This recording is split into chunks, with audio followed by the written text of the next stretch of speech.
ऐसे मुझसे अपना परिचय नहीं दिया जाता है, नीरज भाई अपना परिचय दे दो।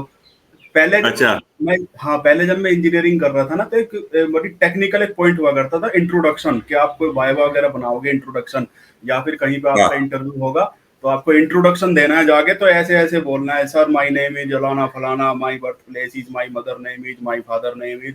तो वो सब मुझे कतई पसंद नहीं था।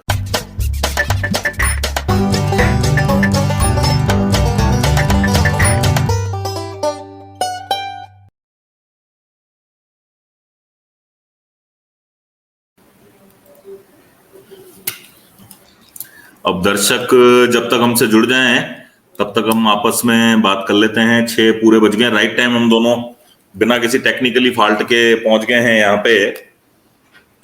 दर्शक जुड़ने लगेंगे, तब तक हम थोड़ा होल्ड कर लेते हैं। मुझे भी पता चलेगा कि दर्शक वर्शक कोई जुड़ रहा है नहीं जुड़ रहा। बिल्कुल सर, आपको सारी विंडो दिख रही है। वैसे तो आपने मोबाइल पे खोल लिया, लैपटॉप पे खोला होता तो कमेंट सेक्शन आपके इधर राइट साइड में खुलता। लैपटॉप पे ही खोला हुआ है। लैपटॉप पे खोला हुआ तो फिर तो ये राइट साइड में जो विंडो खाली है, ये कमेंट, कमेंट, ये देखो हाँ, 6 कमेंट जने जुड़ देखो गए। आने लगे हैं, पर ये पता नहीं चल रहा कितने लोग हैं। बिल्कुल पता पड़ेगा। देखो गिनती, देखो लेफ्ट में नहीं दिख रही? लेफ्ट में कहाँ, लेफ्ट में?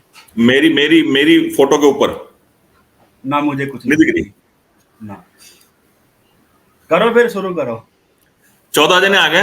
2-3 मिनट का वेट कर लो, 40-50 जने हो जाए, करते हैं शुरू, फिर कहेंगे हम चूक ये गए। कह रहे ये अमित जी, अमित अनंत यात्री का कमेंट आ गया है, अनुज भारद्वाज आ गया। देखिए राइट साइड में आपको कमेंट भी नजर आ रहे होंगे हाँ, नीरज भाई। कमेंट तो मुझे सारे नजर आ रहे हैं। और एक हाँ तो प्राइवेट बस। चैट भी, अगर किसी की बुराई वुराई करनी होगी तो प्राइवेट चैट है। हाँ, बुराई बुराई करनी हो या किसी को इस लाइव से बाहर निकालना हो तो प्राइवेट चैट का ऑप्शन भी है। हाँ, चलिए, नमस्कार दोस्तों, हमारे साथ जुड़ चुके हैं इस देश के नामी ग्रामी और खुद की एक लकीर बनाने वाले, खुद की एक वो कहते हैं कि भाई मेरी लकीर मैंने बड़ी ऐसे की कि मैंने छोटी लकीर से बड़ी लकीर खींच दी। ऐसी एक शख्सियत हमारे साथ में है जिसका नाम है नीरज मुसाफिर, जिन्होंने अपनी घुमक्कड़ी से अपना एक स्थान बनाया है, अपने आप का एक सेलिब्रिटी स्टेटस क्रिएट किया है। और बिल्कुल अमित जी सही कह रहे हैं, 30 लोग से ऊपर हो चुके हैं और कल करीबन 100 लोग स्टेबल हमारे साथ लाइव पे जुड़े हुए थे। तो नीरज जी, हम विधिवत रूप से 6:01 तो आपसे इंटरव्यू की शुरुआत करते हैं। इस कार्यक्रम का नाम है टीएफएस की चौपाल, जो रोज शाम को लगती है 6 बजे। ठीक है, तो नीरज जी, वैसे तो आपके और मेरे 1050 म्यूचुअल फ्रेंड्स हैं, मतलब फ्रेंड लिस्ट की 20% अपनी म्यूचुअल है।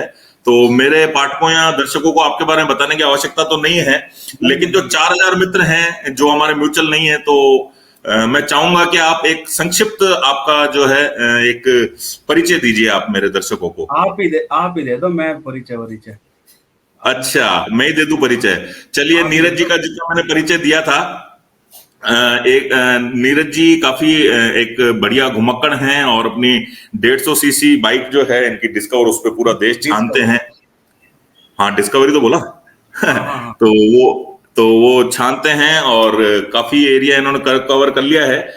क्योंकि इन्होंने एक हमारा सवाल स्किप कर दिया, हमारे 10 मिनट इन्होंने खटाक से स्किप कर दिए हैं, तो अब सीधे हम क्वेश्चंस पे आ जाते हैं। हमारे अरे, 10 अपना मिनट का परिचय टाइम नहीं मतलब आपने दिया, ऐसे घुमा दिया मुझसे हमारा। सुनो, ऐसे मुझसे अपना परिचय नहीं दिया जाता है, नीरज भाई अपना परिचय दे दो। पहले अच्छा। मैं हाँ, पहले जब मैं इंजीनियरिंग कर रहा था ना, तो एक बड़ी टेक्निकल एक पॉइंट हुआ करता था, इंट्रोडक्शन, कि आप कोई वाइवा वगैरह बनाओगे, इंट्रोडक्शन, या फिर कहीं पे आपका हाँ। इंटरव्यू होगा, तो आपको इंट्रोडक्शन देना है जाके, तो ऐसे ऐसे बोलना है, सर माय नेम इज फलाना, my birth place is, my mother name is, my father name is. तो वो सब मुझे कतई पसंद नहीं था, तब से ही मुझे परिचय देना पसंद नहीं है। तो परिचय देने के लिए मेरे जैसे प्रवक्ता रख लिया करो। हाँ, बस आप प्रवक्ता हो, जो कहना हो कह दो। बड़ाई वड़ाई भी कर दी, ठीक है, और साथ में ये भी कह दो कि ये बंदा तो सबसे ज्यादा पढ़ना। नीरज का इंटरव्यू मैं खुद ही ले लेता अपने आप में ही, कल्पनाशीलता में। हाँ, हाँ, हाँ। देखिए, 100 लोगों से ऊपर ज्यादा जुड़ चुके हैं हमारे साथ अभी। तो हम एक सवाल, एक बहुत बेसिक सवाल से हम आपकी शुरुआत करेंगे। आज पूरा देश आपको एक घुमक्कड़ के रूप में जानता है, एक अपना आपने स्थान बनाया है। आज आपकी उम्र को देखते हुए मैं सबसे पहला आपको सवाल ये करना चाहूंगा कि कब आपको महसूस हुआ कि आपके अंदर एक घुमक्कड़ है जो तड़पता है, जो निकल के बाहर आ जाना चाह रहा है? मतलब ये घुमक्कड़ी की चाहत आपको कब से लगी?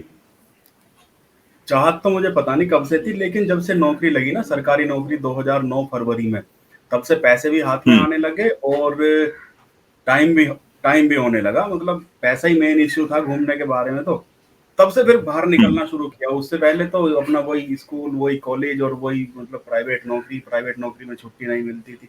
1.5 साल मैंने प्राइवेट नौकरी भी करी। लेकिन फरवरी 2009 के बाद जो अगर मुझसे पूछे कि जी आपकी ट्रैवलिंग कहाँ से शुरू हुई है, तो वही मेरी ट्रैवलिंग है फरवरी 2009, और पहली ट्रिप थी मेरी कांगड़ा की, हिमाचल में। कांगड़ा हिमाचल। या जी। फिर उसके बाद तो फिर हम निकलने लगे, पैसे की कोई दिक्कत रही नहीं, फिर छुट्टियों की कोई दिक्कत नहीं रही, छुट्टियां नहीं भी मिलती तब भी छुट्टियां वगैरह हम ले लेते थे, तो बस चल पड़ा काम।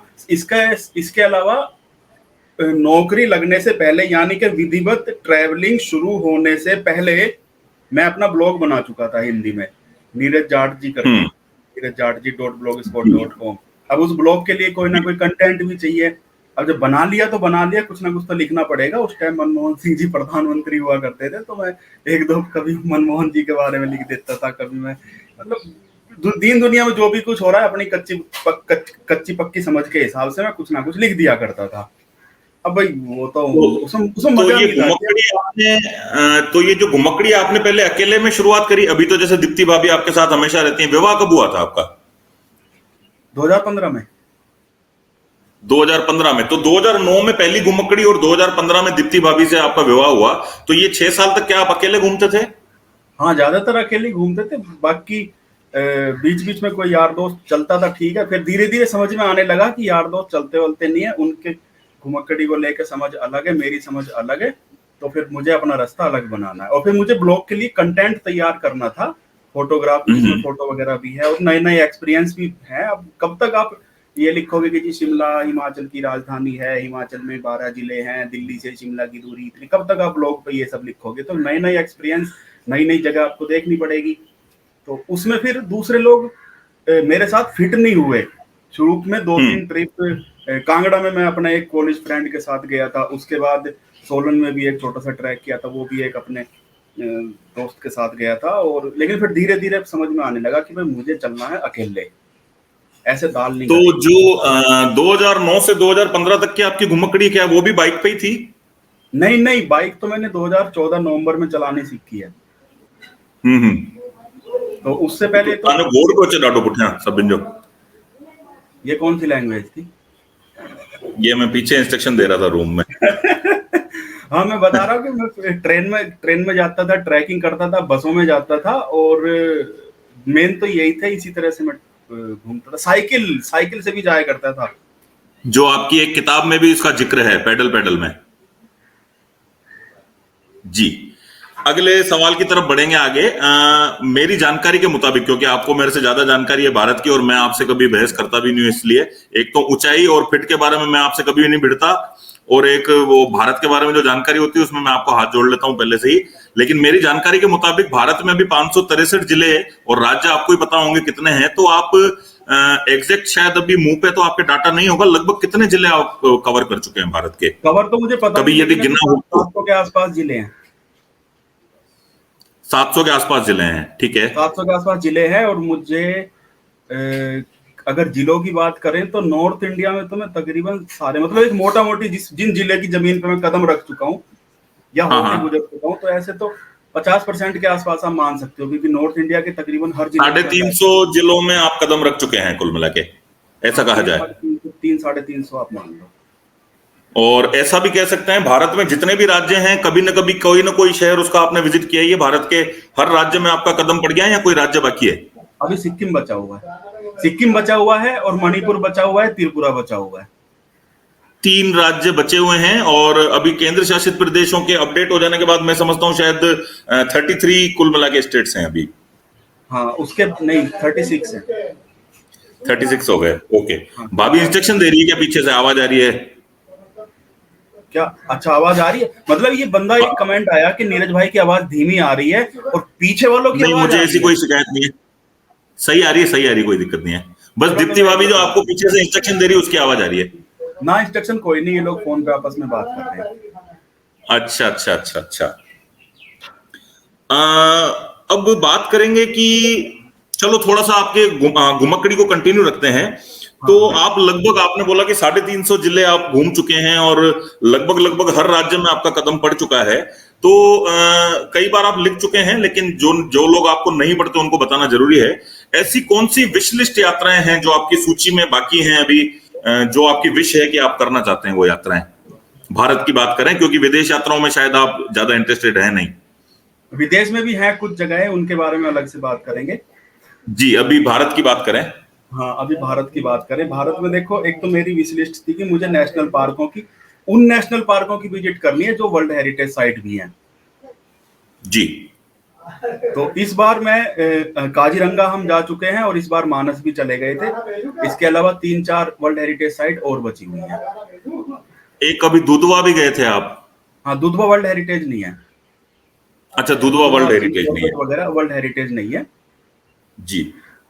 आप एक जाट बैकग्राउंड से आते हैं और एक ग्रामीण पृष्ठभूमि से आते हैं, तो मेट्रो में नौकरी करते वक्त कॉर्पोरेट कल्चर से मतलब सामंजस्य आप नहीं बिठा पाए, ये पूरी दुनिया को पता है। तो मतलब किस प्रकार के चैलेंजेस का आपको सामना करना पड़ा मेट्रो में काम करते हुए? भाभी को थोड़ा दूर भेज दो, उनकी आवाज स्पष्ट आ रही है यहाँ तक। अरे, मैं बहुत बड़ी फैमिली में हूँ और यहाँ पे अच्छा, आपका हुक्म नहीं चलेगा अभी? अब सब लोग आपस में चलो ठीक है, अब नहीं आ रही, अभी गेट बंद कर दिया। हाँ, ठीक है। जी, मेरा सवाल मैं वापस रिपीट करूं? हाँ हाँ हाँ। जी, मैं कह रहा हूं आप एक जाट पृष्ठभूमि से हैं और एक ग्रामीण पृष्ठभूमि से हैं, तो मेट्रो जैसे कॉर्पोरेट कल्चर में एडजस्ट होने में आपको काफी समस्याएं आई, कई बार आप लिख भी चुके हैं। तो मतलब आप उस अनुभव के बारे में बताएं कि कैसे आपका बार बार उनसे मतलब एक संघर्ष सा हो जाता था उस कॉर्पोरेट कल्चर से, और कैसे अपने आप को अनफिट वहां पाते थे आप बार बार? नहीं, कॉर्पोरेट कल्चर को मैंने कभी हावी नहीं होने दिया। जी। तो बाकी अपने कामों के लिए तो देखो, ऑफिस हुई, छुट्टी हुई, वो तो सभी जगहों पे आपका भी ऑफिस है, आपको भी छुट्टी वगैरह लेनी होती है, आपके जो स्टाफ है उन्हें भी छुट्टी। तो इस तरह का के मामले तो हमेशा चलते रहते थे। लेकिन जो आप जी। कह रहे हो कॉर्पोरेट कल्चर, तो एक तो मैं बहुत बड़ी पोस्ट पे नहीं था, तो मेरे ऊपर कोई इतनी बहुत बड़ी जिम्मेदारी नहीं थी, और फिर मैं कॉर्पोरेट कल्चर में ढलने ही नहीं जी। दिया। 3 महीने तक, 3 साल तक, 2009 से लेकर 2012 तक 3 साल तक मैं इसमें शाहदरा के पास, मतलब कि अपने ऑफिस से 4-5 किलोमीटर दूर किराए पे रहा। तो वहां भी अपना सीधे ऑफिस जाना, 8 घंटे की ड्यूटी करके वापस घर पे आ जाना। उसके बाद स्टाफ क्वार्टर मिल गया, तो सिंपल अपना स्टाफ क्वार्टर से, बाकी इधर उधर कारपोरेट और ये सब इन झंझटों में पड़े ही नहीं। जी।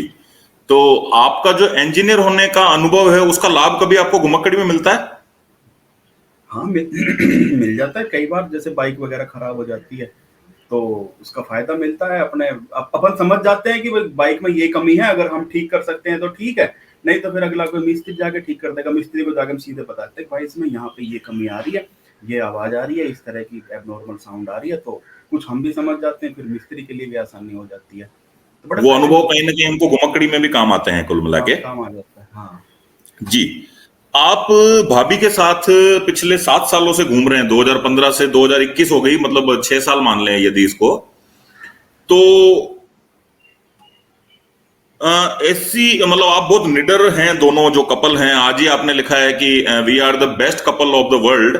तो कभी ऐसे कोई घटना हुई जिसने आप दोनों को डरा दिया हो? कभी आप डर गए हो, बहुत बुरी तरीके से फंस गए हो किसी सिचुएशन में? ऐसा कोई किस्सा हो तो बताइए। हाँ, एक किस्सा। हम एवरेस्ट बेस कैंप से आ रहे थे और वो जी। हमारी 1 महीने, हाँ, वो हमारी 1 महीने की ट्रिप थी। तो जी। मई में हम यहाँ से गए थे और जून में जब वापस आ रहे तो बड़ी गर्मी, यहाँ पे बड़ी गर्मी हो रही थी। एक हम हिमालय से आ रहे थे ऊपर ग्लेशियरों से, तो हमें नीचे आके बड़ी गर्मी लगी। तो हमारी इच्छा थी कि हम जल्दी से जल्दी बस बाइक लेके और जल्दी से जल्दी अपने घर पहुंच जाएं। रात में हम आगरा रुके और आगरा से सुबह चल के 3 घंटे में, 4 घंटे में एक्सप्रेस वे से हम आ रहे थे। हमें दिल्ली पहुंचना था। तो रास्ते में मथुरा मोड़ के पास एक दोस्त आके मिले, उनका नाम मैं नहीं बताऊंगा। उन्होंने पहले से कह रखा था, नीरज भाई कभी इधर आओगे तो मिलते हुए जाना। तो हमने उन्हें फोन कर दिया कि भाई हम आगरा से चल दिए हैं और 1 घंटे बाद हम मथुरा मोड़ पे पहुंच जाएंगे। वो मथुरा मोड़ पे मिले और वहां पे वो फूल माला वगैरह लेके वे थे, और उनका एक दोस्त था, वो तैयार खड़े मिले हमें। अब हमें देखो ऐसे माला वगैरह पहनना तो पसंद नहीं है, लेकिन अगला इतना कर रहा है तो चलो पहन लो भाई। हम भी खुश हो गए, वो भी खुश हो गए। फिर उन्होंने कहा कि नीरज भाई आप जो है इतनी दूर से आए हो, हमारे बहुत बड़े, तो अब जो है हमारे घर चलो। मैंने पूछा भाई घर कितना दूर है? कि जी वो देखो जी, वो ऐसे ऐसे करके वो हमारे खेत है और वो खेत के दूसरी तरफ ऐसे वो गांव है जी, उसी गांव में हमारा घर है। उनका गांव वहां से दिख भी रहा था। मैंने कहा चलो भाई अगला इतनी खातिरदारी कर रहा है, चलो भाई इनके घर चलो। तो उन्होंने हमें अपने घर में ना ले जाके किसी के घेर में हमारी बाइक खड़ी करवा दी, सारा सामान वगैरह वहीं पे तो बाइक पे बंधा हुआ था। फिर उन्होंने एक कार ली और कार में बैठ के पहुंच गए वृंदावन। मैंने कहा भाई तुम तो वृंदावन आ गई, ये क्या है? कि जी यहाँ पे वो बांके बांके बिहारी जी का ही है ना मंदिर वृंदावन में। मैं भूल जाता हूँ, हो सकता है इस बात की वजह से मुझे गालियां पड़ नहीं जाए, नहीं, बांके बिहारी है, हाँ। है ना। तो कह रहे कि जी हमारे आराध्य है और आप भी हमारे आराध्य हो, तो हम चाहते हैं कि आप जो। मैं कहा चलो भाई इतना भी ठीक है, सामने वाले का सम्मान करना चाहिए। तो हमने बढ़िया दर्शन किए, उन्होंने बढ़िया खर्चा किया, बढ़िया उन्होंने उन्होंने बढ़िया हमें खाना पीना खिलाया। हमने कहा भाई आप जो है हमें छोड़ दो, वहां पे हमारी बाइक खड़ी हुई है। उन्होंने कहा जी ऐसे नहीं छोड़ देंगे। मैंने कहा फिर कैसे छोड़ दोगे? कि वहां पे मथुरा में धौलपुर से एक दोस्त आ रहे हैं, वो आपसे मिलना चाहते हैं। अब उन दोस्त को मैं भी जानता था, सत्यपाल चाहर जी थे। हाँ। अब सत्यपाल जी की हम उस टाइम भी और आज भी बड़ी इज्जत करते थे। मैंने कहा यार जब अगला इतनी दूर से आ रहा है, इन्होंने ऐसे ऐसे प्लानिंग कर रखी होगी कि नीरज यहाँ से गुजरेगा, वो धौलपुर से आ रहे हैं। तो मैं कहा चलो भाई मिल लेंगे। तो वो हमें कार में लेके पहुंच गए मथुरा। वहां जाके पता चला कि कोई ना आ रहा, किसी की इलेक्ट्रिकल की या इलेक्ट्रॉनिक्स की शॉप में बैठा दिया, ऐसे ही बैठे हुए हैं जी हम। हमारे सामने मथुरा के पेड़े लाए जा रहे, बस नीरज भाई खाओ, तुम तो कुछ खा नहीं रहे, हम तो आपकी बड़ी सम्मान कर रहे हैं, आप तो खा नहीं रहे। मैं कहा भाई सत्यपाल जी कहाँ हैं? कि नहीं वो बस आ रहे हैं। तो मैंने तब तक सत्यपाल जी को फोन मिला दिया। उन्होंने कहा मुझे तो पता ही नहीं कि तुम ऐसे ऐसे मथुरा आ रहे हो, मेरी कोई बात ही नहीं हुई। मेरा हो गया दिमाग खराब, जैसे हो ही जाता है। तो अब भाई अपनी बाइक तक कैसे पहुंचे? हमने प्लान कर लिया कि बाइक वाइक छोड़ हम जा रहे हैं ट्रेन से। उस टाइम हमें थोड़ा सा ये डर लगा था कि भाई अगला सम्मान भी कर रहा है, इज्जत भी दे रहा है, खर्चा भी कर रहा है, अपना टाइम भी लगा रहा है, लेकिन वो हम तक पहुंच तो नहीं रहा ना कुछ भी। वो हमारी मर्जी के खिलाफ सारे काम कर रहा है, ऊपर से हम थके हुए हैं, मैं और दीप्ति एक साथ हैं। तो फिर बड़ी मुश्किलों से वो हमें पहले अपने घर लेके गया, घर में हमारा परिचय करवाया सबसे, फिर शाम को उसने हमें छोड़ा बाइक पे। अच्छा, मतलब जबरदस्ती वाला आतिथ्य हो गया कुल मिला के। हाँ जबरदस्ती वाला आतिथ्य हो गया। फिर तो उसके बाद तो बिगड़नी थी, उनसे बिगड़ गई। वो अभी भी सबसे दुनिया में सबसे कहते रहते हैं कि हमने नीरज का इतना बड़ा सम्मान किया, इतना बड़ा उसको खर्चा किया, अपना टाइम। भाई ठीक है सम्मान किया, बट हम तो मुसीबत में फंस गए थे ना। आपके हाँ मन में हाँ कोई हाँ बात नहीं था, लेकिन भाई हम हमारी तो कंडीशन देखो, मैं और दीप्ति एक साथ हैं और आप तो हमारे लिए अनजान हो। हाँ, सही बात है। आप तो हमें हाईवे पे 2 मिनट के लिए मिलने वाले थे। वो ठीक है, हम आपका सम्मान करते करते आपके साथ चलते गए स्टेप बाय स्टेप, और फिर एक पोजीशन ऐसी आ गई कि हम अपने आप को फंसा हुआ महसूस करने लगे। फंसा हुआ महसूस कर रहे थे और अनसिक्योरिटी फील होने लग गई। हाँ हाँ। तो ये ये एक सबसे बड़ा केस था। वैसे छोटे मोटे और भी हुए हैं, याद करूंगा तो बता दूंगा। ठीक है। आगे बढ़ते हैं। इस सवाल से ही जुड़ा हुआ एक सब क्वेश्चन कह सकते हैं, वो मेन क्वेश्चन था, उसका सब क्वेश्चन ये है कि आप जैसे भाभी के साथ में अकेले घूमते हैं जंगलों में, पहाड़ों में, झरनों में, तो सेल्फ डिफेंस के लिए कोई साधन रखते हैं अपने पास? सेल्फ डिफेंस किससे? सेल्फ डिफेंस किसी भी घटना के लिए, कोई हमला हो जाए तो ऐसा कोई साधन, सरिया, डंडी कुछ रखते हैं अपने पास में जिससे आप खुद का बचाव कर सकें? नहीं नहीं, कुछ नहीं रखते। ट्रैकिंग में हम एक ट्रैकिंग पोल जरूर रखते हैं, लेकिन वो इतना नहीं होता कि अब हमारा सेल्फ डिफेंस कर सके। सेल्फ डिफेंस के लिए हम कुछ भी नहीं रखते। उसमें मैटर करता है, मैं इस बारे में बड़ी देर तक बात कर सकता हूँ। उसमें मैटर करता है कि हम किस चीज की, मतलब किस चीज से हमें सेफ्टी चाहिए। एक तो सेफ्टी तो बहुत बड़ा शब्द हो गया, आपको किस चीज से चाहिए, कैसा कैसा मतलब कैसा माहौल है, क्या सेफ्टी से मेरा क्या तात्पर्य एक महिला के साथ में घूमना है एक्चुअली। जब मैं अकेला घूम रहा होता हूं तो मैं बहुत अलमस्ती से घूमता हूं, और जब मेरी घरवाली मेरे साथ होती है तो एक रिस्पॉन्सिबिलिटी का एहसास एवरी टाइम मेरे माइंड में रहता है कि एक फीमेल मेरे साथ में है। तो उस टाइम पे थोड़ा सा सेफ्टी इशू कभी क्रिएट होता है माइंड में, तो उसको बैलेंस करने के लिए कोई चीज आप मेंटेन करते हो? नहीं, हमारे मन में वो वाला एहसास नहीं होता कि एक फीमेल हमारे साथ है, क्योंकि दीप्ति भी इस मामले में पूरी सेल्फ डिपेंड है। वो अपना मतलब मुझे उसके खाने की, पीने की, उठने बैठने की, सोने की, उसके कंफर्ट की कोई चिंता नहीं करनी होती कभी भी। ठीक है। और बाकी आप जो सेफ्टी की बात कर रहे हो, तो सामने में दुनिया में कोई भी रेडी नहीं है आप पे अटैक करने के लिए कि हाँ भाई नीरज जाएगा, दीप्ति आएगी और हम उस पर अटैक करेंगे। लेकिन एक मैं घटना बता रहा हूँ, ये चक्राता में टाइगर फॉल के पास हुई थी। मई का महीना था और काफी भीड़ भाड़ थी। मैं और दीप्ति गए तो टाइगर फॉल के पास एक दुकान थी। तो उस दुकान के सामने एक गाड़ी रुकी हुई थी और उसका गाड़ी का नंबर था यूपी कुछ कुछ फिर लास्ट में था 5000 या फिर 0005। अब 0005 का मतलब तो ये हुआ कि कोई बड़ा आदमी है, कोई नेता टाइप का आदमी है, वो बिल्कुल हट्टे कट्टे भी थे, उन्होंने कुर्ते पजामे भी पहन रखे थे। तो वहां पे मुझे अंदर ही अंदर ये फीलिंग आई कि हमें जो है यहाँ से निकल जाना चाहिए, यहाँ पे हमें छोले राजमा चावल नहीं खाने चाहिए। हमने उन्हें राजमा चावल का ऑर्डर दे दिया था। वहां पे हमें अंदर से एक स्ट्रॉन्ग फीलिंग आई, हमें यहाँ पे नहीं रुकना चाहिए। बाकी तो ऐसा कभी कुछ नहीं हुआ। जी। थोड़ा दर्शकों की ओर भी रुख कर लेते हैं। हाँ, उम्मीद है कि हम दोनों की ऑडियो और वीडियो क्वालिटी आपको सही से मिल पा रही होगी। दर्शकों से पूछना कुछ चाहेंगे। लोग मुझे कह रहे हैं कि मेरी क्वालिटी अच्छी नहीं आ रही, और ये कह रहे हैं कि आपकी क्वालिटी अच्छी नहीं आ रही। तो लगे ठीक रहो है, तो। एडजस्ट करके दोनों की एडजस्ट करके देख लो। हाँ, वीडियो थोड़ा इसमें इसका नेट का कंजप्शन बहुत ज्यादा होता है। बहुत बड़ी अच्छी संख्या में दर्शक हमारे साथ लगातार जुड़े हुए हैं। अगले सवाल की तरफ चलते हैं, जो थोड़ा सा पर्सनल हो सकता है। आप स्वभाव से इतने अक्खड़ क्यों हैं? क्या ये बचपन से ही है या इन दिनों में हो अक्खड़ गए हैं? अक्खड़ तो आप कह रहे हो, तो वो तो आपका पॉइंट ऑफ व्यू है कि मैं अक्खड़ हूं, लेकिन मैं इसे कहूंगा विद्रोही। विद्रोही, ठीक है। हाँ, तो मुझे ये जो समाज का, परिवार का, सिस्टम का, यारों का, दोस्तों का, अभी एक बहुत सारे कमेंट आ रहे हैं कि नीरज तुम जो पब्लिक वो हो, पब्लिक फीचर, पब्लिक डोमेन हाँ, में हो, तुम्हें सेलिब्रिटी हो, तुम्हें सेलिब्रिटी हो, हाँ। हाँ, पब्लिक डोमेन लिखा था एक दोस्त ने हाँ अभी। हाँ, तो अभी फिर मैंने पढ़ा था, वो गाली गलौज हाँ, कर रहा था। ठीक है, तुम जो अभी पब्लिक डोमेन में हो तो तुम्हें ऐसे ऐसे बोलना पड़ेगा। अब भैया हम्म। हमसे तो नहीं बोला जाएगा, तो उस चीज को आप, हमारी उस नेचर को आप अक्खड़ भी कह सकते हो, आप घमंडी भी कह सकते हो, आप जो है लालची, जो कुछ भी कहे वो आपका पॉइंट ऑफ व्यू है, लेकिन मैं तो अपने को विद्रोही बोलता हूँ। तो ये जो स्वभाव में विद्रोहीपन है, ये जो विरोध है आपके अंदर, ये बचपन से ही आपका स्वभाव था या इन दिनों में डेवलप हुआ है ये? हाँ, धीरे धीरे आता चला गया। अपने घर परिवार की हालत हमारी कुछ अच्छी नहीं थी। हमने रिश्तेदारों के, पड़ोसियों के और दोस्तों के, आप सबका सबका व्यवहार देखा। छोटे छोटे हम बच्चे थे और देखते थे हम सबका व्यवहार, कि एक गरीब आदमी के प्रति सबका व्यवहार कैसा कैसा होता है। तो वहां से फिर धीरे धीरे धीरे धीरे एक विद्रोहपन, एक निर्मोहपन, ये सब आने लगा, और फिर ये नतीजा है। जी। आगे बढ़ते हैं एक नए सवाल की तरफ। मेरे मेरे वीडियो से लोगों को दिक्कत आ रही है, 1 मिनट ब्रेक चाहूंगा मैं। हाँ, देख लो। तो भाई कमल भाई तो देखो हो गए गायब, हमें यहाँ पे छोड़ के। तो ऐसा लग रहा है कि मुझे ही आपको सबको संभालना पड़ेगा।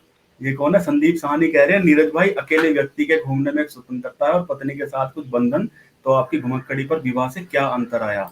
कोई ऐसा अंतर नहीं आया, क्योंकि वो भी एक तरह से सेल्फ डिपेंड है। सेल्फ डिपेंड का मतलब ये नहीं कि वो भी पूरी तरह से मतलब कमा खा रही है, हम वो अलग चीज है।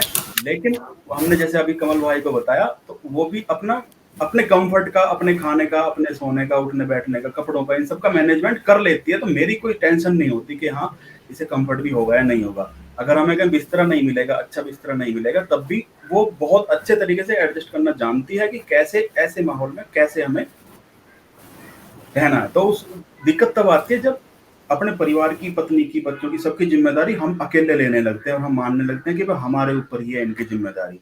तो मेरा तो आपसे भी यही कहना है कि आप जिम्मेदारी दे दो उन्हें कि जी देखो ये माहौल है, ऐसे है जी, ये सूखी रोटी है जी, और ये जो है आज आलू की सब्जी है जी, बस इसी में पेट भरना है। कैसे? तो आपके बच्चे, आपकी पत्नी भी कर लेंगे एडजस्ट धीरे धीरे।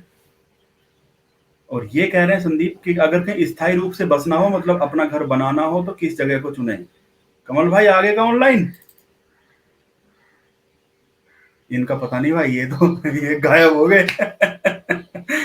अच्छा संदीप भाई, बात ऐसी है कि अगर अपना घर बनाना हो तो किस जगह का चुने? ये मैटर करता है, आपको करना क्या है, कैसे, बहुत सारी चीजें मैटर करती है अपना घर बनाने। मतलब ये नहीं कि मैं कुछ भी, अगर मुझे अपना घर बनाओ, मुझे अपना घर बनाना हो, तो मुझे रोड कनेक्टिविटी भी चाहिए, मुझे जो है इंटरनेट कनेक्टिविटी भी अच्छी चाहिए, कम से कम आज की डेट में अच्छी चाहिए। अबे मैं ही ना, ये कमल भाई भाग गए।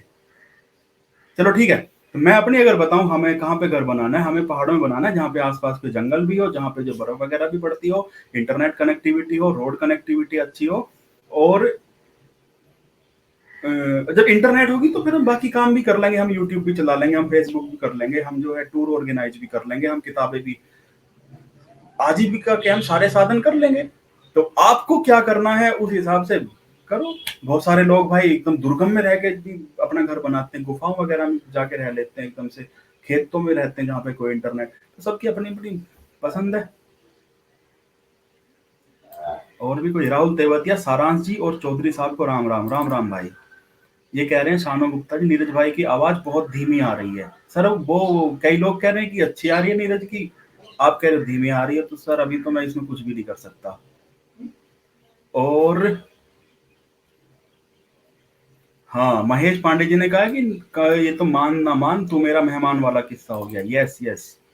और भी कोई कमेंट है क्या अच्छा सा? कमल जी की वीडियो रुक रुक के आ रही है। भाई कमल जी तो भाग गए हमें यहाँ पे छोड़ के। ये कोई अच्छी बात थोड़ी है। छोड़ के भाग गए। उन्होंने यार हमें इनवाइट किया और हमें छोड़ के भाग गए। विश्वेंद्र तोमर भी कह रहे कि पापड़ वालों की वीडियो अच्छी नहीं आ रही है, रुक रुक के आ रही है, और नीरज की वीडियो परफेक्ट है। अच्छा ठीक है। ये कौन है? के एल श्रीवास्तव। नीरज भाई आप नॉर्थ ईस्ट कई बार गए हैं, देश के अन्य भाग और नॉर्थ ईस्ट के जगह लोग उनके व्यवहार में क्या अंतर लगा? देखो जी, देश के अन्य भाग यानी कि नॉर्थ इंडिया की अगर हम बात करें तो नॉर्थ इंडिया में महिला सेफ्टी थोड़ी सी कम है और घूरने वाले लोग बहुत ज्यादा हैं महिलाओं को। लेकिन नॉर्थ ईस्ट में ऐसा नहीं है, वहाँ पे महिलाओं के साथ कोई भेदभाव नहीं होता। एक महिला प्रधान समाज भी है इसकी वजह, तो ये मुझे बहुत बहुत बहुत अच्छी बात लगती है। वहाँ पे आपको महिलाओं को किसी को कोई घूरने वाला नहीं मिलेगा, सबसे अच्छी बात तो ये है। और बाकी है सब उनका अपना खान पान है, हमारा अपना खान पान है, तो कई बार खान पान की समस्या पड़ जाती है, लेकिन हमें समझना होगा कि भाई उनका अपना खान पान है, तो थोड़ा सा एडजस्ट हमें करना। लेकिन हम तो कर लेते हैं एडजस्ट, हमारे सामने अगर कोई मीट मच्छी भी खा रहा हो तो हमें कोई समस्या नहीं होती, बस हम नहीं खाते। लेकिन अगर एक बर्तन में भी बन रहा है तब भी हमें कोई समस्या नहीं। इसी बर्तन में उन्होंने मीट मच्छी बनाए, उसी में उन्होंने थोड़ी देर में कुछ खीर खिचड़ी बना दी, तो हम उतना कुछ उतना कुछ वो नहीं करते हैं। लेकिन बहुत सारे लोग करते हैं, उन्हें भाई समस्या होती है। सुमित ग्रोवर कह रहे हैं भाई कैसे हो नीरज, आप दर्शक का जवाब दे दो। अच्छा, दर्शक का जवाब दे दो। सारांश भाई आपका नेट का डेटा 90% यूज हो गया है। सारांश भाई तक गए हो, हमें यहाँ छोड़ के गए हो। अच्छा, ये विनय गोयल जी कह रहे हैं मेरा एक सवाल है नीरज जी, जिन लोगों ने घुमक्कड़ी शुरू तो आपकी तरह की थी पर दुनिया की चक्की में पिस गए बीच में, उनके लिए क्या संदेश है? जिन्होंने घुमक्कड़ी तो आपकी तरह शुरू की थी पर दुनिया की चक्की में पिस गए। सर जी, दुनिया की चक्की में तो आपको पिसना ही पिसना है। अभी जैसे कमल भाई ने कहा कि आपका स्वभाव थोड़ा सा अक्खड़ है, तो वही चीज है कि आपको अपना अक्खड़ स्वभाव बनाना पड़ेगा। मतलब दुनिया का पॉइंट ऑफ व्यू है कि अक्खड़ स्वभाव है, तो दुनिया की चक्की में तो देखो पिसना पड़ेगा। हम भी पिसते हैं, हमारे सामने भी, लेकिन हम उनका मजबूती से सामना करते हैं। हमें पता है कि हमारा जो ये रास्ता, हमें पता है इस रास्ते से चलना है। दुनिया ने उसमें स्पीड ब्रेकर लगा रखे हैं, दुनिया ने उसमें गड्ढे खोद रखे हैं, दुनिया ने दूसरे रास्ते बना रखे हैं कि नहीं भाई इस रास्ते से नहीं जाना, उस रास्ते से जाना। बट डिसीजन आपको लेना है, कठोर डिसीजन है। दुनिया का बुरा भी बनना पड़ेगा, हम बने हुए, हमें कोई पछतावा नहीं है, हम दुनिया के बुरे बने हुए। और ये कह रहे हैं मैं लौट के आ गया हूँ, वीडियो क्वालिटी थोड़ी सी पुअर हो गई होगी। मैं आ गया हूँ, थोड़ा सा डिस्कनेक्ट हो गया था बीच में। कैमरे से अटैच था, उसकी वजह से कुछ कॉम्प्लिकेशन हुआ। अब मैं वेबकैम से ही, मैं अपने लैपटॉप के कैमरे से ही हूँ। ठीक है, दिखना इसमें जरूरी नहीं है, सुनना जरूरी है। अब आपने पीछे संभाला 5-7 मिनट, उसके लिए बहुत बहुत धन्यवाद। आप खुद भी एक बहुत अच्छे होस्ट हैं। अब पीछे आपसे क्या पूछा गया, आपने क्या बोला, मेरे को नहीं पता। मैं अपनी क्वेश्चन लिस्ट कंटिन्यू करता हूँ। सही है, नहीं पता जी, मैं अपनी क्वेश्चन लिस्ट कंप्लीट करता हूं। एक आप जाने माने घुमक्कड़ के साथ में एक जाने माने लेखक भी हैं, और जहां तक मुझे जानकारी है आप 5 पुस्तकें लिख चुके हैं, जिसमें से 3 आपकी खुद की लिखी हुई है, 2 आपने संपादित की हैं। नहीं, 5 मेरी खुद की लिखी हुई है, 2 का संपादन किया, टोटल 7 हैं। अच्छा, टोटल 7 हैं। तो इन 5 में से पर्सनली आपकी मानी जाए कि फेवरेट कौन सी है, तो कौन सी पुस्तक का नाम लेंगे आपकी 5 जो लिखी हुई है उसमें से? देखो, वैसे तो अपनी लिखी हुई है, उसमें भी अपना ही खून पसीना लगा हुआ है, तो मैं तो सभी को कहूंगा। लेकिन अगर 5 में से एक का नाम लेना तो मैं कहूंगा अनदेखे पहाड़। क्योंकि उसमें उत्तराखंड का वर्णन है और उत्तराखंड मेरा फेवरेट स्टेट है, और उसमें किसी एक यात्रा का वर्णन नहीं है, जैसे कि एवरेस्ट वाली किताब में केवल एवरेस्ट बेस कैंप का था, पैडल पैडल में केवल लद्दाख साइकिलिंग का था। तो अंधे के पहाड़ में केवल एक यात्रा का नहीं है, उसमें 15-20 यात्राओं के, तो आपको अलग अलग तरह का टेस्ट आएगा। तो इसलिए मेरी भी फेवरेट वही है, अंधे के पहाड़। शायद आपकी सबसे लेटेस्ट बुक भी वही है, उसके बाद कोई किताब आई नहीं है अंधे के पहाड़ के बाद? नहीं, उसके बाद कोई, खुद की लिखी हुई? ना ना, कोई नहीं आई। उसके बाद आपकी घुमक्कड़ी जिंदाबाद 2 आई, लेकिन वो संपादन था। हाँ, वो तो संपादन था, और अभी हम प्लानिंग कर रहे हैं, जो पिछले साल हमने गुजरात की ट्रिप करी थी उस पर एक किताब निकालने, और इस बार जो जंगल वाली ट्रिप करी है इस पे एक किताब निकालने। इसकी हमने शुरुआत भी कर दी है, जंगल की कुछ किताबें हमने मंगाई हैं, और एक दो किताब आ भी गई है, पढ़ना शुरू कर दिया है, तो माहौल सब बनने लगा है, तो बहुत जल्दी किताब लिखना शुरू कर देंगे जंगल वाली भी। वो जैसा कि आपने कहा ही था कि फेसबुक की पोस्टें पढ़ोगे तो फेसबुक की पोस्ट ही लिख पाओगे, और किताब लिखनी है तो किताबें पढ़नी पड़ेगी। Yes yes yes. अभी देखो अमित सिंह का कमेंट आया कि तरुण वाली का भी संपादन नीरज ने किया है। हाँ अमित भाई, तरुण वाली जो जी। सबसे ऊंचा पहाड़ है उसका संपादन भी मैंने ही किया, तो एक तरह से मेरी 3 संपादित किताबें हो गई। गोविंद जी अग्रवाल कह रहे हैं ऐसे लग रहा था कि मेहमान को बुला के मेजबान गायब हो गया। जब मेजबान खुद जिम्मेदार हो तो मेहमान बीच में 2 मिनट पानी पीने जा सकता है, कोई दिक्कत नहीं है। उल्टा बोल गए। अच्छा, उल्टा बोल गया। जी जी जी, बिल्कुल बिल्कुल बिल्कुल। एक सवाल और है मेरे पास आपके लिए कि कोई घुमक्कड़ होता है जिसे समुद्र से बहुत प्यार होता है, वो बार बार बीचेस की ओर जाने की कोशिश करता है। कुछ घुमक्कड़ है जो मैदानों में कंफर्टेबल खुद को फील करते हैं, जैसे मेरी अभी तक की जो घुमक्कड़ी की बात की जाए तो मैं मैदान ज्यादा घुमा हूं। ऐसा कोई विशेष कारण है जो आपको पहाड़ों से आपका लगाव पैदा करता है?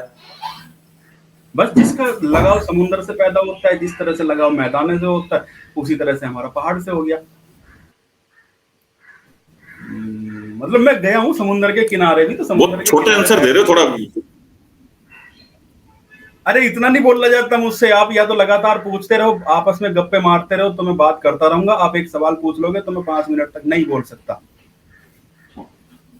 ओके, आप डरा रहे हो होस्ट को। समुद्र के किनारे, सुनो, जैसे मैं समुद्र के किनारे गया हूँ कई बार, तो वहां का एक अलग अट्रैक्शन है, एक अलग फीलिंग है वहां की। समुद्र के किनारे बैठ के लहरों की आवाज सुनना, और जो हवा वगैरह आती है, सनसेट देखना, तो उसका एक अलग अट्रैक्शन है। तो इसी तरह से पहाड़ों में भी है, पहाड़ों पे बैठ जाओ, और अगर सामने हिमालय के नजारे हो, बर्फीली चोटियां हो, और अगर मानसून का टाइम हो तो आप ऊपर होते हैं, बादल नीचे होते हैं, और अगर आसपास जंगल भी हो तो जंगल में फिर बर्ड वॉचिंग हो गई, और फिर ट्रैकिंग वगैरह भी हो जाती है। तो उसका अलग अलग तरह का अट्रैक्शन है उसका। जी, ट्रैकिंग की बात आई है तो एक सवाल मेरे पास आपके लिए ट्रैकिंग से संबंधित पड़ा हुआ है। ट्रैकिंग आपने दोनों तरीके से कर ली है, मतलब आप अकेले कई ट्रैक कर चुके हैं, और आप व्यावसायिक रूप से भी ट्रैकिंग करवाते हैं लोगों को जब ले जाते हैं। तो दोनों ट्रैकिंगों में आप क्या अंतर पाते हैं? जब आप आपके साथ कई सारे लोग होते हैं और जब आप अकेले ट्रैक पे होते हैं तो क्या अंतर महसूस करते हैं? जमीन आसमान का अंतर है। लोगों की सेफ्टी का, कंफर्ट का ध्यान रखना होता है। लोगों से पैसे लिए हैं तो जितने पैसे लिए हैं कम से कम उतना तो उन्हें रिटर्न में मिले, कम से कम 90% रिटर्न में तो मिले। अगला ये ना कहे कि भाई पैसे ज्यादा दे दिए और जो है हमें जो है सूखी रोटी खिला दी है। तो हमारी इच्छा होती है कि जब हम किसी ग्रुप को लेके जाएं और ऊपर दुर्गम जगह पे भाई साहब आलू के पराठे भी बने और जो है पनीर की सब्जी भी बने और अकोड़े पकोड़े सब बने। लेकिन जब हम खुद ट्रैक पे जाते हैं तो हमें कुकर लेके जाते हैं और उसमें बनती है खिचड़ी।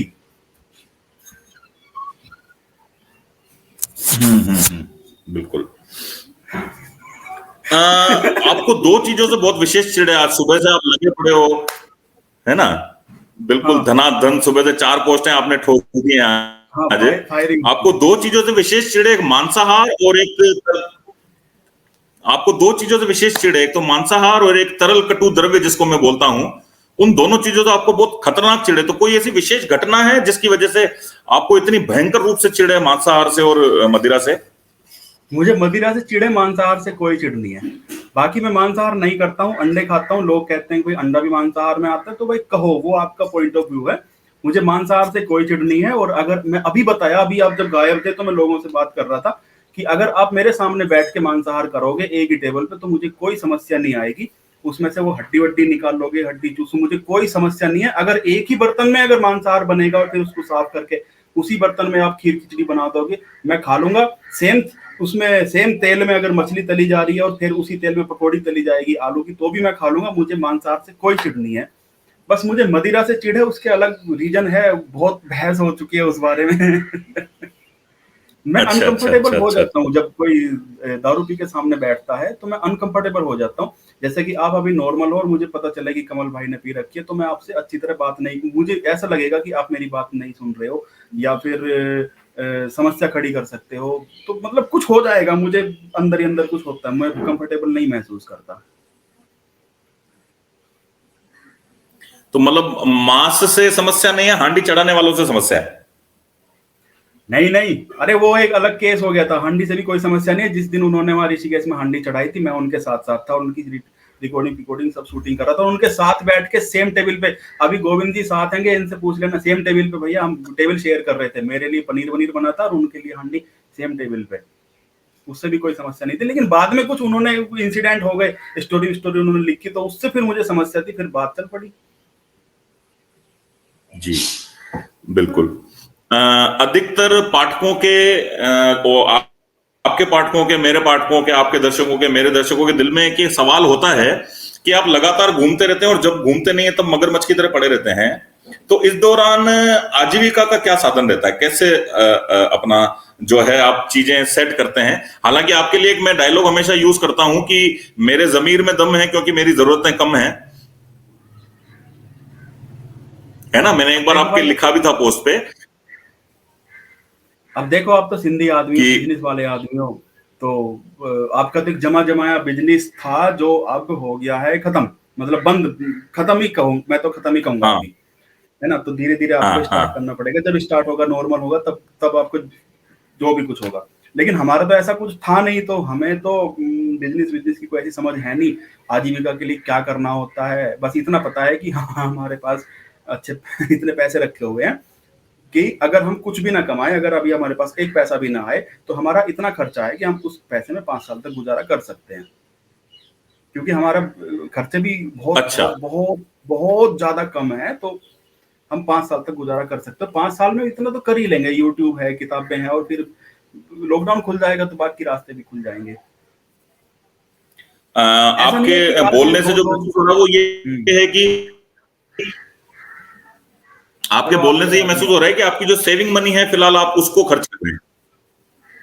उसको, हाँ यही कहो आप, जो सेविंग मनी है उसको खर्च कर रहे हैं, लेकिन इस तरीके से खर्च कर रहे हैं कि वो 5 साल चलेगा।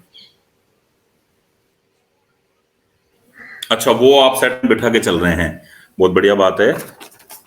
और और फिर ऐसा नहीं है कि बिल्कुल हम अब मेरी क्वेश्चन लिस्ट लगभग कमाएं। लगभग हमारा जो है यूट्यूब से बहुत अच्छी इनकम हो रही है, बाकी सोर्स बंद हो गए, ये बात ठीक है।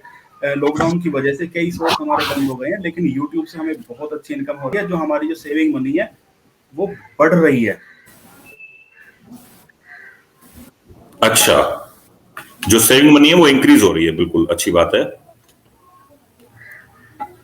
जी, अब मेरी जो क्वेश्चन लिस्ट है वो लगभग लगभग समाप्ति की ओर है। बातों बातों में और कोई सवाल आएंगे तो देखेंगे। तब तक अब 6:40 हो चुके हैं और बाद के 20 मिनट हम रखते हैं पाठकों के लिए, दर्शकों के लिए। वो लोग आपसे जो सवाल पूछना चाहेंगे हम उन सवालों को ले लेते हैं। अमित सिंह जी का सवाल आ रहा है, आज से 3 साल बाद नीरज अपने को कहाँ देखते हैं यूट्यूब चैनल के बारे में? जी, इससे रिलेटेड एक सवाल मेरी लिस्ट में ऑलरेडी पेंडिंग पड़ा है। 5 किताबें आप स्वयं लिख चुके हैं और 2 किताबों का आप संपादन कर चुके हैं। आपने अपनी फेवरेट किताब अंधे के पहाड़ का भी जिक्र हमारे साथ किया। तो आगामी किताब कब तक आपकी हम एक्सपेक्ट करें कि वो आ जाएगी? अगर मैं अभी से पूरा मन लगा के, अगर मैं ठान लूं अभी मन लगा के, तो 1 महीने में उसे मैं लिख दूंगा, और अगले 2 महीने के अंदर वो छप भी जाएगी। मतलब कि मिनिमम मिनिमम 2 महीने तो लगेंगे, उसके बाद फिर मेरे ऊपर डिपेंड है। बच्चे हैं इनके, फटाफट कमेंट पढ़ते हैं। नीरज जी, राजीव शर्मा जी कह रहे हैं, नीरज जी मुलाकात हुई थी जब आप घर घर आए थे, या कमल जी आपसे मिलने की तमन्ना है? नमस्कार। छोटा सवाल नीरज जी से, आपकी दृष्टि में प्रसन्नता का मूल सिद्धांत क्या है, जैसे आप प्रसन्न रहते हैं? राजीव जी, प्रसन्नता का मूल सिद्धांत है अन अन अनएक्सपेक्टेशन, किसी से कोई उम्मीद मत रखो। मैं किसी से कोई उम्मीद नहीं रखता हूँ। अगर कमल मुझे खाने के लिए पैसे नहीं देगा, या फिर आप मेरी किताबें नहीं खरीदोगे, या फिर कुछ मतलब कुछ होगा, तो मैं आप पे डिपेंड, मेरी आपसे कोई एक्सपेक्टेशन नहीं रहेगी, मैं मतलब कुछ ना कुछ हम कर लेंगे, तो जीरो एक्सपेक्टेशन है जी हमारी सबसे। जोशी कह रही हैं कि वैसे मैं लाइव नहीं देखती, लेकिन नीरज भैया से 2012 से जुड़ी हूं, इसलिए लाइव देख रही हूँ। जी, हम दोनों की ओर से आपको सामूहिक रूप से धन्यवाद कि आप हमारे लाइव सेशन में जुड़े। अब पाठकों के सवाल लिए जाएंगे, 15 मिनट शेष है। आप लोग जो भी क्वेश्चन पूछेंगे, नीरज जी उनका जवाब देने का प्रयास करेंगे। ये कह रहे थे कि विजय पाल जी भिलवाड़ा से हैं, प्रधानाचार्य हैं हमारे स्कूल में, प्रताप नगर स्कूल में। वो आपसे पूछना चाह रहे हैं, ऐसा कोई अनुभव हुआ आपको जो अलौकिक अनुभव हो? मतलब ये जो पूछना चाह रहे हैं शायद आप समझ गए होंगे, नीचे कमेंट देख लीजिए। एक मिनट, कौन? हाँ, ये विजय पाल जी कह रहे हैं ऐसा कोई अनुभव जो अलौकिक अनुभव से परे हुए। नहीं, ऐसा तो नहीं हुआ, लेकिन 2012 में जब तक मेरी शादी नहीं हुई थी, तो उस शादी हुई है 15 में, तो 2012 का एक किस्सा है। हमने प्लान किया, मैंने और एक और दोस्त ने, तपोवन जाने का, गोमुख से आगे तपोवन जाने का। तो उस टाइम में अध्यात्म में या मेडिटेशन और ये सब नहीं करता था, बिल्कुल भी मेरी कोई इंटरेस्ट नहीं थी, और ओशो वगैरह को भी मैंने नहीं पढ़ा था। तो हम तपोवन पहुंचे, वहां एक रात रुक के और अगले दिन वापस आना था। लेकिन वहां पे कोई ऐसा अनुभव, देखो बताने वाला तो कोई अनुभव है नहीं कि कुछ ये हुआ, कुछ बाबाजी मिले, कुछ ऐसा कुछ नहीं हुआ। बट वहां पे ऐसा मन लग गया जो जिंदगी में पहली बार लगा था, और हमने डिसीजन ले लिया कि हम एक दिन और यहीं पे रुकेंगे। उसके बाद फिर अपने आप ही एक अध्यात्म सा आ गया मन में, समझ रहे नहीं? फिर उसके बाद ओशो लाइफ में आए, ओशो की कुछ किताबें पढ़ी, तो एक जिंदगी का एक अलग ही नजरिया पैदा हो गया। तो इसे मैं कहूंगा कि हाँ, बस ये थोड़ा सा अलौकिक अनुभव था। उसके बाद कुछ जगह ऐसी होती है जहाँ पे आपको, जैसे मैंने अभी कमल भाई से बताया कि चक्राता के पास, वहां पे हमें अंदर से फीलिंग आने लगी कि बस हमें इस जगह से निकल जाना है। पता नहीं क्या हुआ था वहां पे। और फिर कई बार ऐसा भी होता है कि हमें अंदर से फीलिंग आती है कि हमें यहाँ पे रुकना है, एक दिन और रुकना है। मतलब ये कहा जाए कि आपकी इनर वॉइस बहुत स्ट्रांग है कुल मिला के। हाँ, ये तपोवन जाने के बाद, जिसको आपको अंदेशा हो जाता है कि 2 साल हो गए, तो इस बार पिछले साल भी तपोवन की प्लानिंग करी थी, इस बार फिर से हम तपोवन की प्लानिंग कर रहे हैं, देखते जाएंगे नहीं जाएंगे। और ये मैं पाठकों से, दर्शकों से कहना चाहूंगा कि इंद्रिय मजबूत होना अपने आप शुरू हो जाती है, अंदर से आपका इनर जो वॉइस है वो बहुत स्ट्रांग हो जाती है। आप ये देखिए, 1 लोगों की बस में आप अकेले बैग लेकर के चढ़ते हैं, और उस बस में आप ये समझ लो कि 42 सवारी बैठी है ऑलरेडी, 42।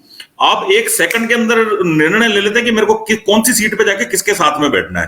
तो ये डेवलपमेंट आप में एक सोलो ट्रैवलिंग के बाद ही डेवलप होता है। और जो लोग सोलो घुमक्कड़ हैं, जो लोग अकेले घूमे हैं, जिन्होंने अपने आप से बातें की है, जो अपने आप से जुड़े हैं, जो अपने अंतस में जाना जानते हैं, जो अपने अंतर में जाना जानते हैं, वो लोग, उनकी छठी इंद्री अपने आप मजबूत हो जाती है। और ये सारी चीजें आपके अंदर से उभर के बाहर आ जाए, उसके लिए घुमक्कड़ी बहुत जरूरी है, जीवन में घूमना बहुत जरूरी है। ये बातें मुझे तब बोलनी चाहिए जब मेरा कोई इंटरव्यू ले रहा हो, लेकिन अब ठीक है, मैं भी बोल ही ले रहा हूँ, मौका मिल गया है तो। अरे आप भी जी, तो तपोवन से तो आप बोलो, खूब बोलो। जी, नीरज भाई का कॉमर्शियल टूर का क्या प्लान है? बहुत अच्छा सवाल है, मैं भी पूछना चाहता था।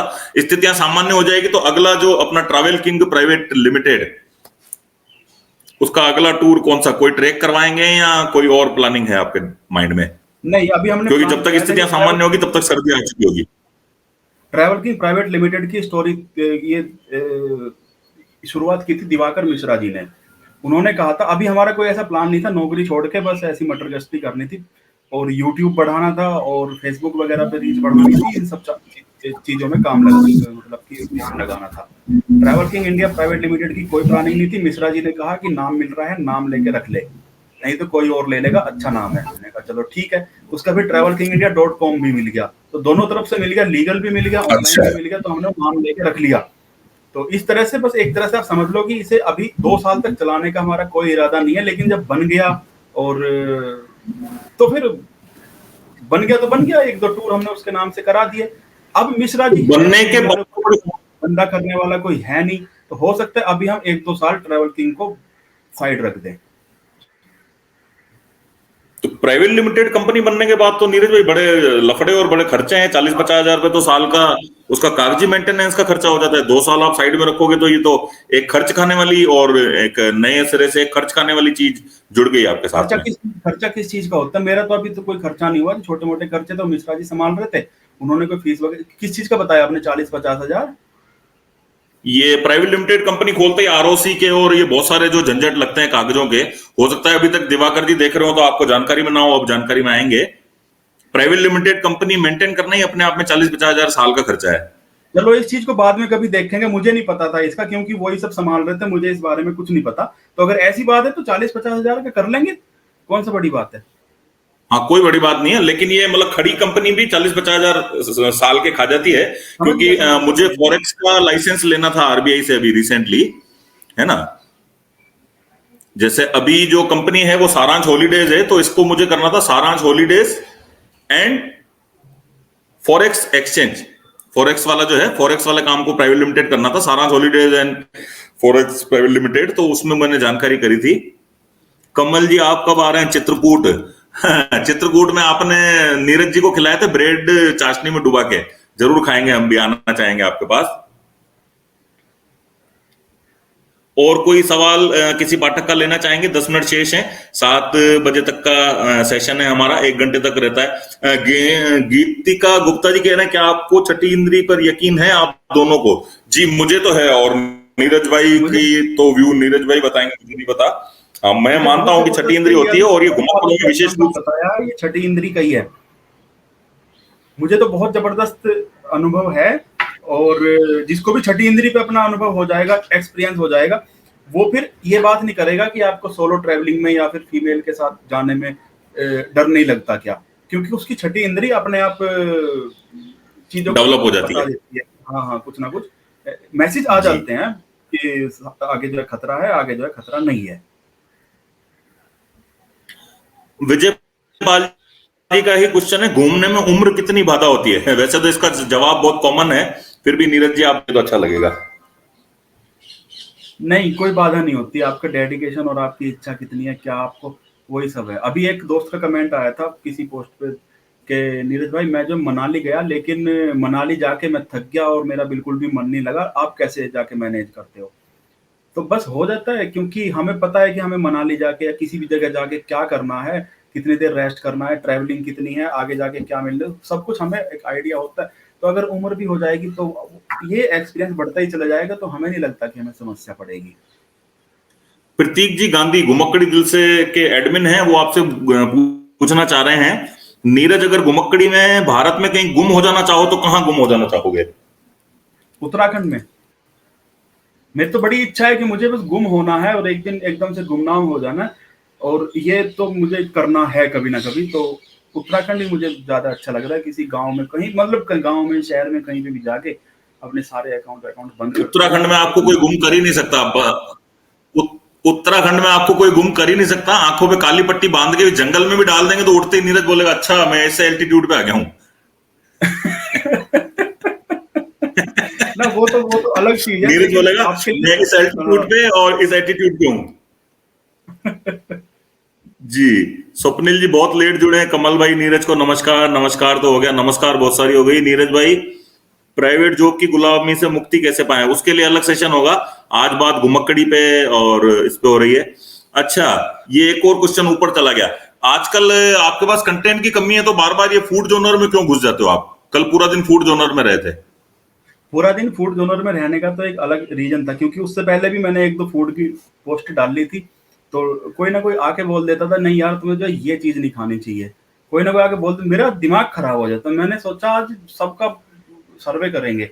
ब्रेकफास्ट से लेकर डिनर तक मैंने 4 या 5 फोटो डाल ले, और हर एक फोटो पे किसी ना किसी कमेंट आ जाता था, नीरज तुम्हें जो है ये नहीं खाना चाहिए, ये जो जहर होता है, ये जो, अबे अगला बंदा बिल्कुल सही सलामत है और खुशहाल है, तो जब कुछ होगा तो देखेंगे। और रही बात जहर की, तो भाई तुम जहर मत खाओ, अपना पेट अपना तुम सही रख के दिखाओ। जिस उम्र की तुम बात कर रहे हो उस उम्र में तो तुम्हारे भी पेट खराब होने हैं। तो मैं उत्तराखंड यात्रा पे था और पीपल कोटी में एक पंडित जी का रेस्टोरेंट है, वहां पे मैंने समोसा, आलू का पराठा और एक और चीज उनकी बड़ी फेमस थी वो मैंने मंगाई। और मैं आमतौर पे लोग खाना खाने से पहले भोग लगाते हैं, मैं खाना खाने से पहले फोटो खींचता हूं। आप मेरे साथ रह चुके हैं 7 दिन, जानते हैं मेरी आदत को। वो फोटो देख करके एक महिला ने तुरंत कमेंट किया कि इतना हजम हो जाता है। तो हाँ हाँ इतना मुझे बुरा लगा था, इतना बुरा लगा था, इतना हजम हो जाता है, मतलब आपके पैसे का खा रहे हैं हम लोग, या आपसे कोई दान दक्षिणा हम मांग रहे हैं, या हमारे पेट खराब होने की हमने कभी आपसे शिकायत करी, इतना खा लेते हो हाँ का मतलब क्या। और ये जो फूड हाँ। पोस्टों के नीचे जो कमेंट्स आते हैं, पाप लगेगा, पाप फूड दिखा रहे लगेगा। हो, है ना, हाँ लोग मर रहे हैं उधर, शमशान में लकड़ी नहीं मिल हाँ रही, आप लड्डू के फोटो निकाल रहे हो। तो हाँ बड़े हाँ हाँ। अजीबो गरीब हैं। और आपकी और मेरी समस्याएं लगभग कॉमन है, बस थोड़ा सा फर्क ये है कि मेरी पोस्टों पे जो कमेंट है वो सिर्फ वही कर सकता है जो मेरी मित्र सूची में है, और आपने भंडारा सबके लिए खोल रखा है, तो आपको हाँ ज्यादा हाँ ज्ञानचंद झेलने पड़ते हैं। हाँ हाँ। जी।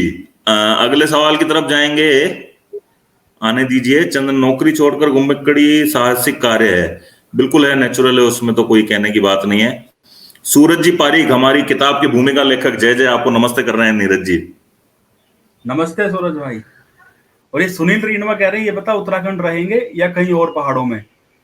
तो भाई देखो सुनील, ऐसा है अभी जो है ना केवल उत्तराखंड में ही रहने का इरादा है, क्योंकि हम उत्तराखंड में ही अपना घर बना सकते, बाकी कहीं और पहाड़ों में, हिमालयी पहाड़ों में अपना घर नहीं बना सकते। तो हमारी इच्छा अपना घर बना के अपनी जमीन पे पहाड़ों में रहने की है, और वो फैसिलिटी अपॉर्चुनिटी प्रदान कर रहा है उत्तराखंड।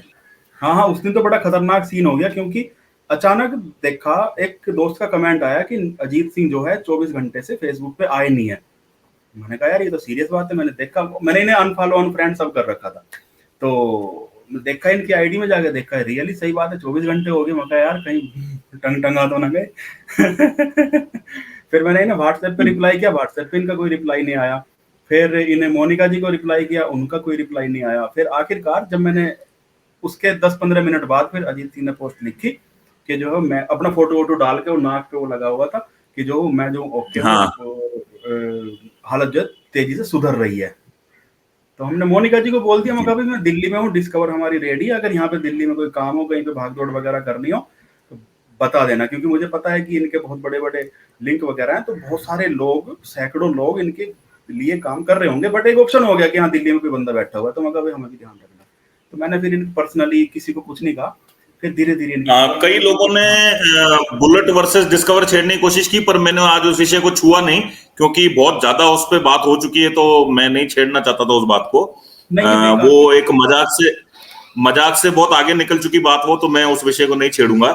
उसको मत छेड़ो। ये राजगौरव भैया कह रहे हैं बिहार फूड टूर पे आओ नीरज जी को लेकर। सर, नीरज जी के घूमने का तरीका बिल्कुल अलग है, मेरे घूमने का तरीका बिल्कुल अलग है, और हम दोनों साथ में टूर करें इसकी संभावना बनती है, लेकिन वो नीरज जी के मुताबिक बनानी पड़ेगी। मेरे मुताबिक नीरज जी नहीं घूम पाएंगे। मैं नीरज जी के अकॉर्डिंग हो सकता है, मैं 7 दिन घूमा भी हूं हिमाचल में इनके साथ में, मेरे चलो टूर करने घूम का बहुत लेंगे, तरीका। चलो देख लेंगे, कभी बिहार टूर पे जाओगे तो अपना सर्दियों में जाना, हो सकता है पीछे से हम भी आ जाएं। आप अपना लिट्टी चोखा खाते रहना, हम कहीं पे आलू के पराठे देख लेंगे। हाँ, आलू के पराठे देख लेना। मैं उस दिन आपका फूड टूर सफल मानूंगा जिस दिन सुबह से लेकर शाम तक 22 आइटम कवर कर लोगे मेरे साथ।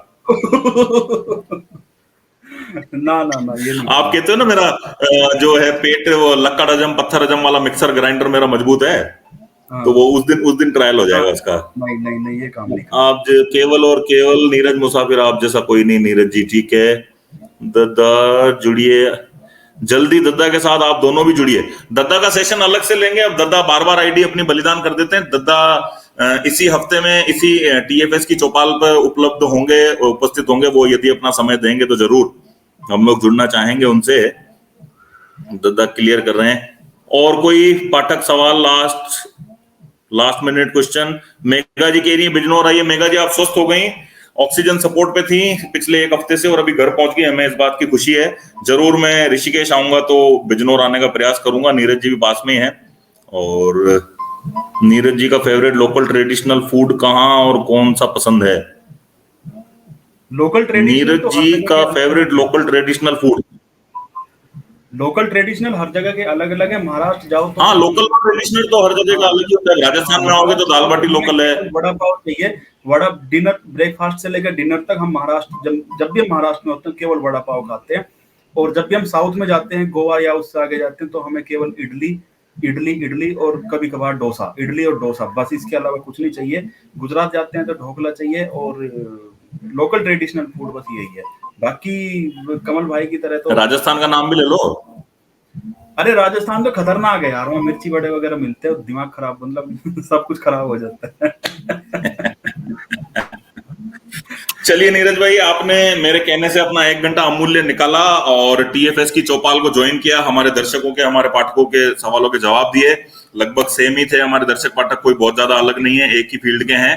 फिर भी आपने मेरे को समय दिया, उसके लिए बहुत बहुत धन्यवाद। और जो दर्शक 1 घंटा लगा के हमसे जुड़े, उनको भी बहुत बहुत धन्यवाद। और ये टीएफएस की चौपाल इसी प्रकार से चलती रहेगी। तो धन्यवाद दोस्तों, आप देख रहे थे ट्रैवलिंग फूडी सारांश की चौपाल, मतलब टीएफएस की चौपाल।